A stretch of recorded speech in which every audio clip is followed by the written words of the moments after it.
One, two, three. It's starting. Hello, I'm Griff, and welcome to Humboldt Redwoods State Park. And today is a very, very special day for us because we're unveiling a new sign, and it's not just any sign, it's a sign of the times. There was a sign that was here before, some of you may remember it. We had to take it out because it told a story from one perspective to one group of people. And part of California State Park's mission is to be accessible and diverse and equitable for everybody who wants to come here, because this is all of our parks. This new sign covers some very interesting things here in Founders Grove. Now, Founders Grove refers to the people who came here to save the last remaining redwoods, and you're going to hear about that from 4 different interpreters. They're going to come on right now to talk about the indigenous history. Let me introduce Erica. Oh, hello everybody. My name is Erica. Thank you, Griff. And we will be talking a little bit about the indigenous people. Like many places in the Americas, there were actually tribes and communities of people living in this continent way before we had European colonization. And as many of you know, unfortunately, this led to genocide and the displacement of a lot of Native peoples. And that happened in our area as well. We used to have a series of cultures and different kinds of Native people that once inhabited this place and whose descendants still do. The Lonkenkock people, which are actually more for this parks region, unfortunately they kind of face that same detrimental genocide to their culture, but there's still some of their descendants that still live in the Round Valley area here in Humboldt County. And so we really owe to a lot of these people that tended the land way before they actually needed to be preserved, because they needed to be preserved because a certain group of people came and started decimating the environment. And so we're going to start talking about how then they started to preserve this environment. And the next person that's going to talk is Mary. Hello. And I'm here to talk about the Women's Federation of Garden Clubs and the part they played in saving the redwoods and the history of this area. So since maybe the mid to late 1800s, kind of after the gold rush, logging of the redwoods started, and I think a lot of local people, especially women, realized that this could not go on forever. The redwoods weren't endless, and they started seeing these gorgeous redwood forests decimated just at an alarming rate. And so they banded together local groups and activists, including Laura Perot, and really tried to get the word out as far as saving these treasures. Back in those days, the early 1900s, women didn't really have much of a voice. So their efforts to create a federal redwood park and other saving measures kind of fell on deaf ears. So it wasn't until a little bit later, when another group was formed, that we really started seeing some changes and some success. So our next interpreter, Ryan, is going to come on and talk about the next part in our history. Hey, I'm Ryan. So, like Mary said, there had been a long history of these women's clubs that were helping out preserve some of the redwoods here.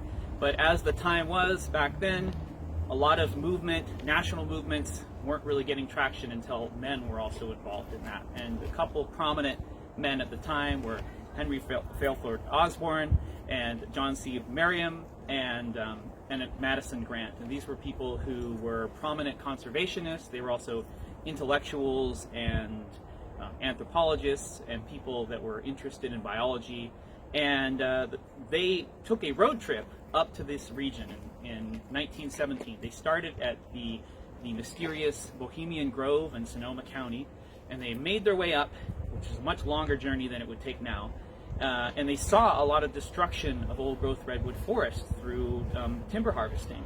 And one of the things they noticed when they came up here is they saw the legacy of many of the women's clubs and women's federations that had worked to save these forests and these groves, and saw that there was a chance to continue to save the redwoods and to really make sure that these forests didn't get cut down. So they formed the Save the Redwoods League, which their descendants and people have carried that legacy on to protect about 4.5% of the original redwood forest. So what we have left, we owe in part to those women's clubs as well as some of those conservationists.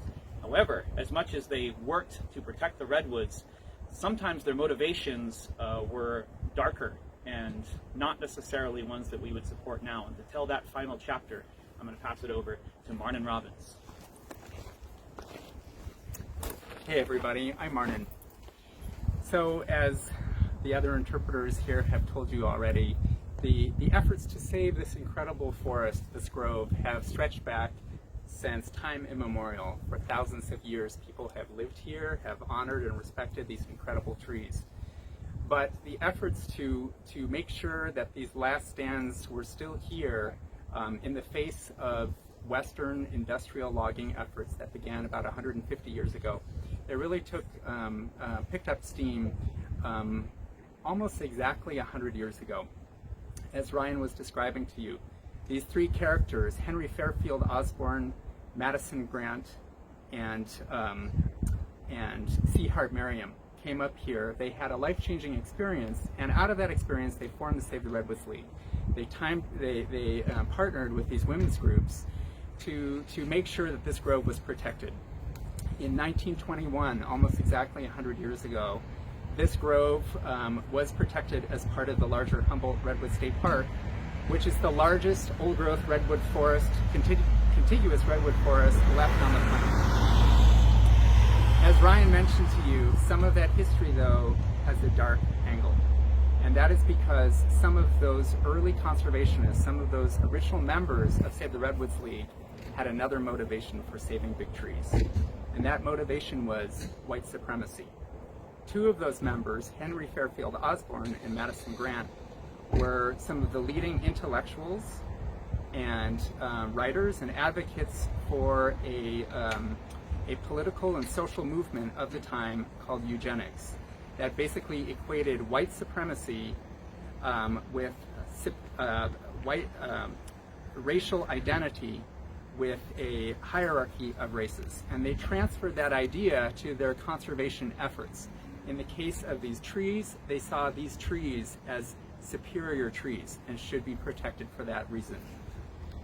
So even though California State Parks and Save the Redwoods League, who are still here after all these years, are incredibly grateful for their conservation efforts and for the work of the many women's groups who teamed up with them to protect this place, we wholeheartedly reject the underlying belief structure that gave rise to those original conservation efforts of two of those members of Save the Redwoods League.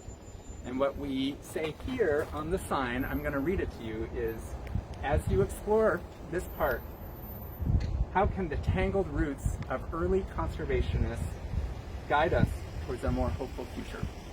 We are here to serve all people from every background, and we welcome you to Humboldt Redwoods State Park, regardless of your background.